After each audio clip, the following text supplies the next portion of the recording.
So as I mentioned after our discussion, one of the ways to adapt to the modern work environment is to try to balance the interests of employees and employers regarding their upskilling and reskilling, and some of the incentives that exist in Latvia are lifelong learning programs or trainings at IT companies or already investing in schools. Could you share some of the main insights from the UK experience regarding this? In the UK, as a result of digitalisation, we're looking at what opportunities we can harness as a result of that. But as you rightly say, there are some concerns that we need to make sure that as a result of digitalisation that some people don't get left behind. And that's why the Prime Minister commissioned Matthew Taylor to conduct a review of modern employment practices, and the context of that really is as a result of demographic changes, digitalisation, we have lots of new forms of flexible work that haven't necessarily existed previously. You know, in the UK we call it the gig economy. We have Deliveroo. I don't know if you have something similar or the same, and essentially what we want to make sure is that the labour market regulations keep pace with this changing labour market to make sure that workers have the protections that they need. And our government has published its response on the 7th of February, and some of the actions that we're taking to make sure that workers have the right rights. We've accepted 52 of the recommendations, but two things in particular that I can pick out that we're doing.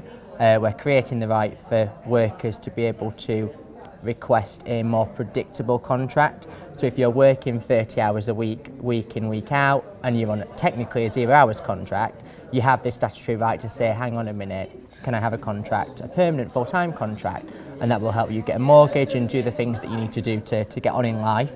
And another example of a recommendation that we're taking forward, we're also introducing the right for all workers to receive a written statement about their employment rights on day one so that they can begin to enforce it straight away, because what we found is that a lot of people in the gig economy, they actually do have rights but they don't know that they exist, and so they struggle to then enforce them. So they are some of the things that we're doing. You also talk about digital skills separately to the Taylor review, but also as part of this programme of Future of Work. We have 40 companies that have been working with 9 universities in the UK to deliver these digital degree apprenticeships, and this is where people have the opportunity to both learn on the job and also have input from higher education institutions, receive a degree alongside their on-the-job training. And there are 300 people that have been trained through these particular programmes. And the government's also invested, I think, around £84 million to upskill secondary school teachers to be able to deliver, you know, cutting-edge ICT and digital skills within secondary schools. So there's lots that the government is looking to do on this and is doing. And the key message for us is making sure that no one gets left behind as we embrace this digital world. But our outlook on this is that, you know, we can't stop the clock. We have to embrace these opportunities and at the same time make sure that, you know, labour market frameworks keep up so that the benefits of digitalisation, that, you know, they're shared across the whole population. Thank you.